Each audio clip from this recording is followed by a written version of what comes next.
Du coup, j'habite en face et il habitait exactement ici, en fait, c'est ça. De 9 ans à 11 ans, le jeune garçon a vécu tout seul dans cet appartement, se nourrissant de gâteaux et de boîtes de conserve froides, un père absent et une mère qui lui apportait régulièrement de la nourriture. Elle vivait à 5 km de là avec sa compagne.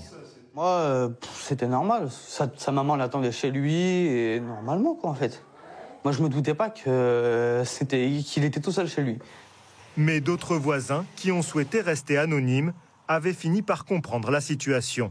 Je me suis fait un petit jardin et le petit venait en discret prendre des tomates pour manger. Avec une autre amie, on lui avait dit de ne pas laisser le petit tout seul. Elle nous a fait comprendre que c'était pas de toutes nos affaires et qu'elle était là.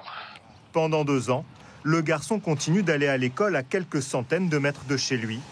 Dans l'établissement, personne ne remarque un changement, même si au fil des mois, certains élèves de sa classe commencent à avoir des doutes.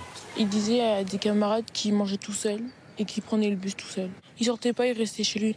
Livré à lui-même, le garçon faisait tous ses devoirs et avait même des bonnes notes. Il était souriant, il était très bon élève, toujours propre, poli. Rien ne montrait des signes comme quoi qu'il était seul, abandonné. Alerté par une voisine et par les bons alimentaires que la mère venait chercher, l'élu va prévenir la police municipale puis la gendarmerie. Placé en famille d'accueil, l'enfant va maintenant essayer de se reconstruire. Une toute petite enfance avec des parents qui sont défaillants, il peut se produire un trouble de l'attachement, avec un attachement un peu insécure aux personnes. Et en revanche, il y a des enfants qui peuvent être avec des capacités de résilience et qui ont réussi à se construire de manière tout à fait satisfaisante et très positive. La mère vient d'être condamnée à 6 mois de bracelet électronique et une obligation de soins pour avoir délaissé son enfant.